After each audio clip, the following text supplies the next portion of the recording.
अगर मुझे ये बात पहले पता होती कि कुछ शब्दों को बोलने मात्र से मैं अपनी पुरानी से पुरानी बीमारी से भी बाहर आ जाऊंगा। हर हर महादेव। आप सभी का बहुत बहुत शुक्रिया मेरे वीडियो से जुड़ने के लिए। आज फिर से हम बात करेंगे मेरी ऑनेस्ट फीलिंग के बारे में, हमारी लर्निंग के बारे में और हमारे आपके कनेक्शन के बारे में। जाने अनजाने में मैं अपने अंदर के सारे नकारात्मक विचारों से बाहर आ रहा था और अपनी पुरानी बीमारियों से भी उबर रहा था। बीमारियों से मेरा मतलब है कि कुछ लोगों को ऐसा होता है कि बचपन से ही कुछ चीजों की समस्या बनी रहती है। जैसे किसी को अस्थमा होता है, किसी को एलर्जी की समस्या होती है, किसी को साइनस की समस्या होती है और ये उनके फैमिली बैकग्राउंड से उन्हें प्राप्त होती है और उनमें से मैं एक था। बट मैं उससे बहुत प्रभावित होता था और मैं हर हर महीने हर 10वें दिन पे बीमार हो जाता था और उससे मेरे सारे काम ठप हो जाते थे, बहुत सारी चीजें डिस्टर्ब होती थी। पहले तो मेरा पढ़ाई भी काफी डिस्टर्ब होता था और उससे कहीं ना कहीं मैं इमोशनली बहुत वीक महसूस करता था कि मैं कमजोर हूं, मैं हर बात पे ही बीमार हो जाता हूँ। मैं थोड़ा सा ज्यादा पानी में चला जाऊं तो बीमार हो जाऊंगा, मैं धूप में चला जाऊं बीमार हो जाऊंगा, मैं लेट से खाना खाऊं तो बीमार हो जाऊंगा। मतलब समझिए कि एक ऐसा बच्चा, एक ऐसा इंसान, अब मैं खुद को बच्चा तो नहीं बोल सकता, हाँ बचपन से लेके आज तक एक ऐसा इंसान जिसको बहुत ज्यादा केयर की जरूरत है। मीन्स कि मुझे अटेंशन चाहिए, केयर चाहिए कि आप मुझे मेरा ध्यान रखो क्योंकि मैं बार बार बीमार पड़ रहा हूँ और हर समय आपके पास कोई अवेलेबल नहीं होता है। तो ऐसा कौन सा चीज मैंने किया जिसके माध्यम से मैं आज ये आपसे बोलते समय इतना खुश महसूस कर रहा हूँ। ये मेरी ऑनेस्ट ट्रू स्टोरी है। पिछले कुछ महीनों से जब मैं स्पिरिचुअलिटी में एंटर कर रहा था या मैं भक्ति के मार्ग पर था या मैं नाम जप कर रहा था और मैं कहीं ना कहीं मैनिफेस्टेशन की जर्नी से जुड़ रहा था, तो मैंने एक बहुत यूनिक वर्ड सुना जिसके बारे में मैंने पहले कभी नहीं सुना था। हालांकि इस चीज को करते सभी है बट मैंने इसके बारे में पहले कभी नहीं सुना था और वो था ग्रैटिट्यूड।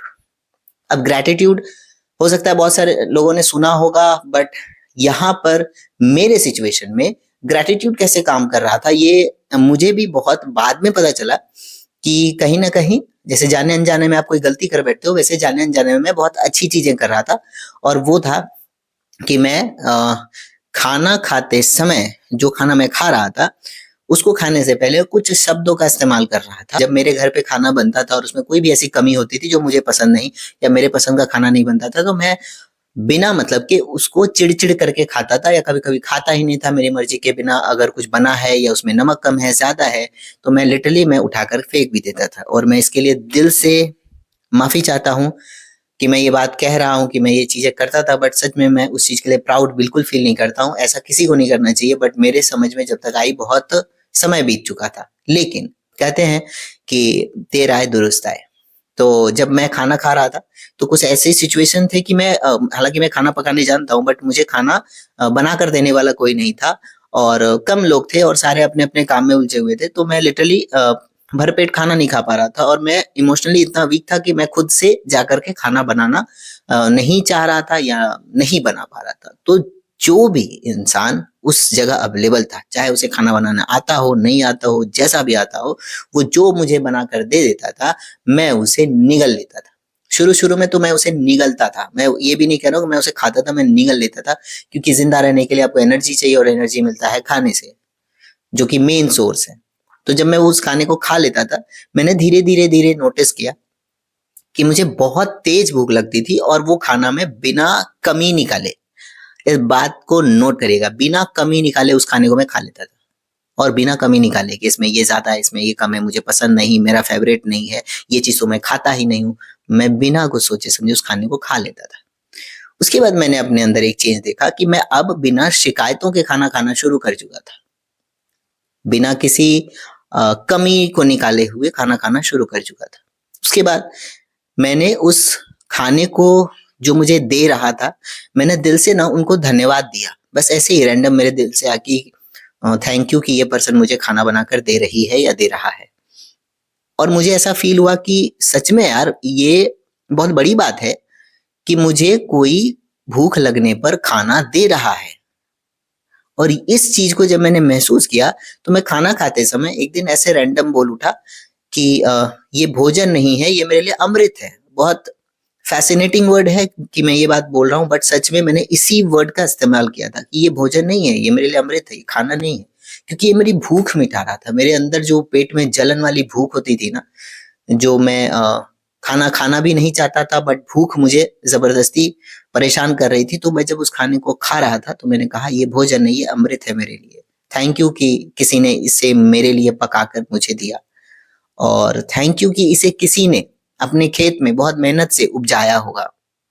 और मैं खाना लिटरली वेस्ट करना ही छोड़ चुका था। मुझे जो मिलता था ज्यादा कम मैं समेट कर खा जाता था। कई कई दिन तो ऐसे भी थे कि दाल अगर खट्टी हो चुकी है और मेरे प्लेट में है तो मुझे उस खट्टेपन का स्वाद ही नहीं आ रहा। मुझे पता है कि ये दाल है और ये चावल है और मुझे खाना है। और मैं दिल पे हाथ रख के आपके सामने कह सकता हूँ कि मैं सच कह रहा हूँ। और मैंने तब अपने अंदर एक चीज होते हुए महसूस की जो मेरे लिए चमत्कार या जादू से कम नहीं है, कि मैं जब जिस खाने को सकारात्मक ऊर्जा के साथ, ग्रैटिट्यूड, थैंकफुल वाली फीलिंग के साथ खा रहा था, वो खाना धीरे धीरे धीरे मुझे फिट कर रहा था। और मैंने ये नोटिस किया कि कई महीने बीत चुके थे और मैं लिटरली बीमार ही नहीं पड़ा।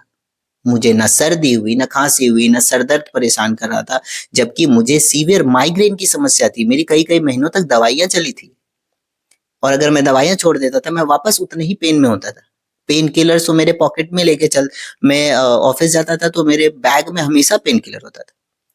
बट मैंने नोटिस किया कि पेन किलर एक्सपायर हो रहा है पर मैं यूज नहीं कर रहा हूँ।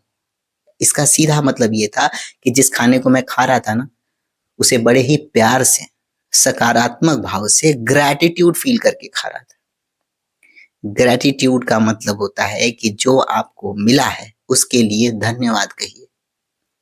किसी को भी जो आपको वो दे रहा है, सबसे पहले तो उस ईश्वर का, उस परमात्मा का, उस यूनिवर्स का, जिन्होंने आपको बनाया है, जिन्होंने आपके आसपास ये प्रकृति दी है, ये पानी, हवा, ये श्वास लेने के लिए जिस ऑक्सीजन को आप इस्तेमाल कर रहे हो, अगर ये ही नहीं होता तो आप, हम, कोई भी नहीं होता, जीव ही नहीं होते। तो अपने रिश्तों के लिए, अपने आसपास की चीजों के लिए, अपने शरीर के लिए, अपने चलते हुए श्वास के लिए, हर एक श्वास के लिए यूनिवर्स को कहिए कि थैंक यू यूनिवर्स, इस जीवन के लिए, इन दो प्यारी आंखों के लिए कि मैं इस पूरी खूबसूरत दुनिया को देख पा रहा हूँ, दोनों हाथों के लिए कि मैं इससे काम करके खुद का पेट भर सकता हूँ और अपने परिवार का भी मदद कर सकता हूँ। तो ग्रैटिट्यूड की फीलिंग से मैंने जाने अनजाने में खुद को ही ठीक कर लिया। तो ये आप भी अपने ऊपर आजमा सकते हो। उस खाने को महसूस करो लिटरली कि किसी ने आपके लिए उसे पकाया है बहुत प्यार से। थैंकफुल आप फील करो कि मैं बहुत शुक्रगुजार हूँ इस भोजन के लिए। मैं थैंकफुल हूँ कि आज मुझे खाना मिला है। 3 सबसे स्पेशल नीड है इंसान की, रोटी, कपड़ा और मकान।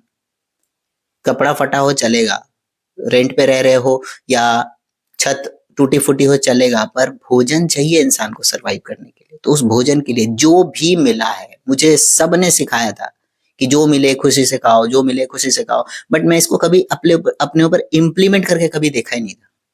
बट जब जब मैंने इसे किया, और मैंने लिटरली जानबूझकर नहीं किया है, मुझसे जाने अनजाने में हुआ है कि मैं थैंकफुल होने लगा और खाते समय मैं भोजन को अमृत मानने लगा। और मैं 3-4 सेंटेंसेस बार बार कहता था कि ये भोजन नहीं अमृत है। थैंक यू इसे उगाने वालों का, थैंक यू इसे पकाकर मुझे मेरे सामने देने वालों का, थैंक यू कि आज मुझे भोजन मिला है और ये मेरे अंदर अमृत का काम कर रही है और मुझे सकारात्मक विचारों से भर देती है। मैं ये सेंटेंस बोलता था, ये मुझे सकारात्मक विचारों से भरती है और मैं स्वस्थ निरोगी महसूस कर रहा हूँ। और उसने जो चमत्कार किया है वो कई लोगों ने महसूस किया कि मैं बहुत फिट हो चुका था। लोग मुझसे सामने से आके पूछने लगे कि तुम आजकल बहुत फिट रहने लगे हो, क्या बात है, जिम जा रहे हो? मैंने कहा नहीं, मेरी लर्निंग है कि ग्रैटिट्यूड, थैंकफुल होना बहुत इंपॉर्टेंट है। हर चीज के लिए शुक्रगुजार होना चाहिए, हर रिश्ते का शुक्रगुजार रहिए। जो भी ईश्वर ने दिया है दिल से हाथ रख करके कभी किसी दिन सोते समय आप कहना अपने ईश्वर को, हे ईश्वर आपने जो दिया मैं उसके लिए ग्रैटिट्यूड फील करता हूँ, मैं थैंकफुल हूँ। आपका बहुत बहुत धन्यवाद इस जीवन के लिए कि आपने मुझे इतना सुंदर, इतना बेहतरीन जीवन दिया। देखिए आपके जीवन में कुछ ना कुछ बदलाव जरूर महसूस होगा। थैंक यू सो मच मेरी वीडियो से जुड़ने के लिए। मुझे बहुत अच्छा लगता है आप लोगों से बात करके। हर हर महादेव।